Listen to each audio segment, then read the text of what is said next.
team. First off, we'll just start with Trent Alexander-Arnold, if that's okay. Just wondering how he is and if he's going to miss any games. Yeah, he is going to miss the game tomorrow. So, and we have to see if he's able to play Sunday. But what we do know is that he's not available for tomorrow. What kind of injuries is it? Thigh problem? Yeah, I think you saw that he left the pitch with a bit of a pain in his leg. So that's why he misses the game tomorrow. But he's already on the pitch, not with the team, but with the rehab coach. So let's see how long it's going to take, but he will not be available tomorrow. Obviously, it's the first time we've spoken to you since the end of the transfer window, so I'm just wondering, it's another quiet one at Liverpool, so just wondering your thoughts on the window as a whole, and because I don't know many coaches that quite often say, I don't want any players during the window. I don't know, but maybe there are not many managers that have such a good squad as I have. So I've said it many times. We have a very good squad, and if you look at the league table, I think the players have shown that the trust we have in them was correct. And we don't have, apart from Trent now, maybe for a few days, but we don't have many injuries, not long-term injuries, in moments that the windows is open. So we did have some injury problems with Alisson, with Jota, and with some others, but at the moment, I think apart from Trent, they're all available again today. So then there's not a reason to add something to the team unless you have a chance in the market. But yeah, that's something we saw last time with the goalkeeper we brought in, which is not here, but we did brought him in because we saw there's a chance in the market. But for now, we are happy with the team we have. I just want to ask you about VAR. We know the discussions about semi-automated offside coming in before the end of the season, and referees announcing key decisions to the crowd for the next season. Just want to know your thoughts on that. For me, that's not necessary because I see when the referee makes a decision, I go 2 steps backwards and I see the live coverage of everything, but that's probably not available for every fan in the stadium. So if the fans like it and it's something nice for the fans, then let's do this. I wonder if we're all going to like this, but yeah. For me, it's not necessary, but if the fans really like it, let's continue with this. And let's see if they do, because the last time it happened, I was there. It was in the Spurs stadium. Yeah, that was so obvious. It was not really necessary to announce that it was offside. I think the one where we were all more interested in, why didn't he give the second yellow card? And that is something he didn't have to explain. But I think maybe if he would have explained and it was in disadvantage for the home team, then maybe there comes even more pressure on the referee. So I wonder if it's a good thing for the referee because he's already under a lot of pressure in every game from the home fans.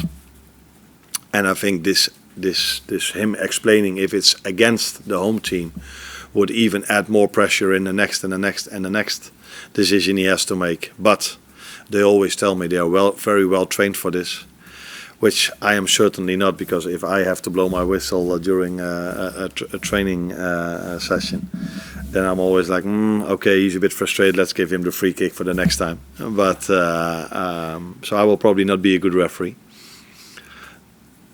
But yeah, that's my opinion about it. Mike? Hi Arne, different game, different competition, different circumstances, but in terms of reference points for the game against Tottenham, how valuable was that match against Bournemouth? Because it had a real cup-tie feel to it in terms of the ebb and flow of the game. Yeah, but I think every game we play, every training session we have, we are trying to work on our habits. And what I mean with that is we have to do as much thing in the right way as we can, and every time after the session we have a post-match, after the game or the session we have a post-match meeting, and we tell them what they did well and what they can improve. As a result of that, we are hoping that they're going to make steps during the season constantly to come as close as we can to the perfect game in the end of the season. So a game like this definitely helped, but it's the same Forest away or the same away against Brentford. We learn from every single game we play. because every single game we are faced with different challenges, and the more challenges you face, the better you are ready for the next one. It's kind of like half-time in the tie after the 1-0 defeat at Tottenham. It's unusual for Liverpool to be behind in terms of since you took over this season. Do you have to prepare the players mentally for the game against Tottenham, the second leg, because it is different territory, and to go behind an Anfield, all of a sudden it becomes a really tall order, not impossible, but more difficult? No, I don't think I have to prepare them differently than to any other game, because from now on till the end of the season, and that's been already the whole season, and I think as long as Liverpool exists, if you play in this shirt, you need to win the game. That's for tomorrow, that's for Sunday, that's for Wednesday afterwards, and the game after that. So even if we go 1-0 down in the league or whatever tournament we are in, we try and want to win the game. That's also what we tried in the away game against Tottenham. I think we were quite close to get a result over there till the last few seconds. We were down to 10 and conceded a goal. But yeah, there's nothing changes for this game compared to all the others. If you wear this shirt, if you go out at Anfield, there's only one thing that is expected of you, and that's winning the game. On the unusual front, it's unusual for a two-legged tie to take place so far apart. Yeah. Does that make any sort of difference? Obviously, had the whole transfer window between the two games. Yeah. Usually they're back-to-back, actually.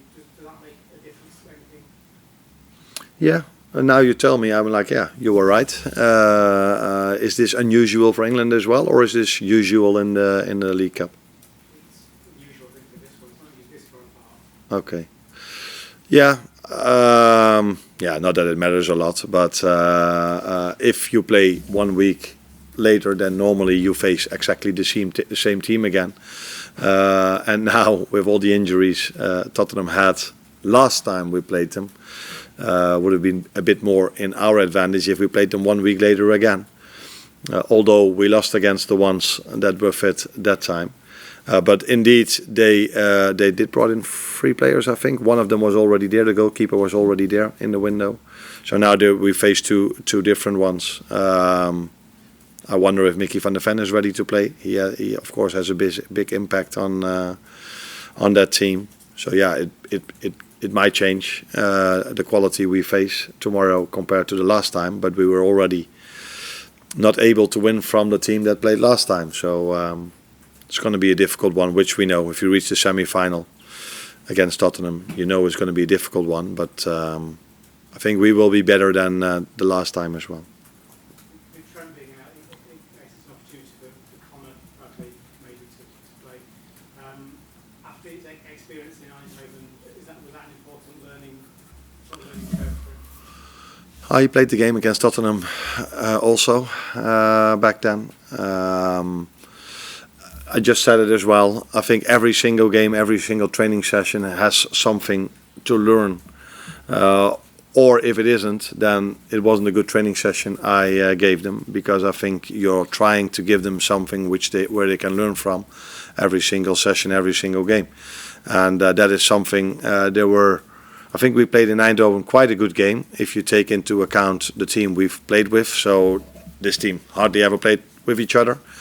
But we did concede 3 goals, and if I then take a closer look at those 3 goals, I don't even think we did much wrong, but only some small details, and that is something at the level like PSV or tomorrow. If you do a small detail wrong, you can concede a goal, and yeah, that's also something. The feedback we gave Connor, and he wasn't involved in every goal, but he was in one, in my opinion, where he didn't follow the overlap aggressive enough, and that led to I think the 3rd goal. Hi Arne, you've spoken previously about your desire to get more goals and chances for your number 9s. In the last 6 games, the starting number 9s only had 4 shots on target from nearly 400 minutes. However, in those 6 games, we've also had a goal from Jota, 2 goals from Nunes of Brentford and 2 from Gakpo from that central position on the pitch. So are you happy for your central striker to be more of a facilitator, or are you still trying to get them more goals? I will be happy if that player becomes both. So facilitator, nice word. I didn't know that one yet. And scoring goals himself. That's again what we want to achieve in the end. But I also saw the penalty from Cody where Lucio as a 9 played a part without even touching the ball. So he dragged the centre back out, which led to the fact that Cody was in a 1v1. And he made a deep run and got tripped, which led to the penalty. So in the end, you want attackers, midfielders to score. We've spoken about our attacking midfielder as well. We need to get goals from many positions, including centre backs that can score from set pieces also. So that's what I just said. We are trying to work on the training ground and with the feedback we give them after the game to make the team better and better and better. And in the end, the number 9 should be a facilitator like a winger, but a winger and a 9 should also score goals. And last one for Will. Just ask about the goalkeeper situation. I made the decision. Obviously, we play this competition or played Alisson in the first leg, so you know what I'm going to do there. I know, but the 2 goalkeepers don't know yet. So if I'm going to leave this room, I'm going to go to the media next door, and then afterwards I'm going to inform the goalkeepers which decision I've made. Just on your squad, you said you've done Trent out. That means you do have to leave players out of the squad on the match day. As a manager, I guess that is the luxury you want. But how do you go about that news? Because obviously Chiesa and Gomez missed out of form. Yeah. How do you deliver that in beats? Yeah, that is one of the only things I don't understand here in England.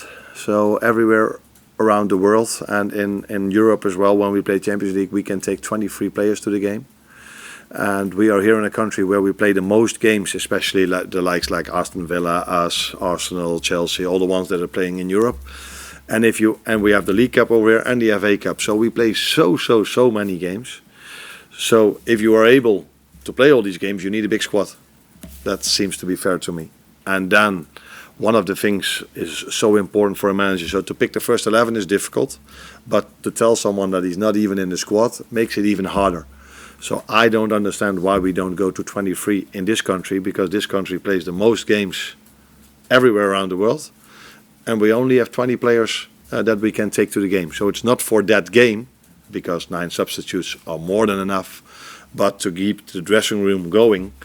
Because you need more than 20 players in this country because we play so many games. Do you then understand what I mean? Yeah. So it's not for this one game. It's more as a team like us or Arsenal, all the ones that play Europe, you need more than 20 players. So why can't we bring 23 players to the game instead of 20? But since it is the rule over here, that is probably going to be the most difficult decision I have to make for tomorrow, not the first 11. But to leave someone out that works so hard on a daily basis, that wants to be involved in the game as well, and not even taking him to the game, that's the hardest decision for me to make.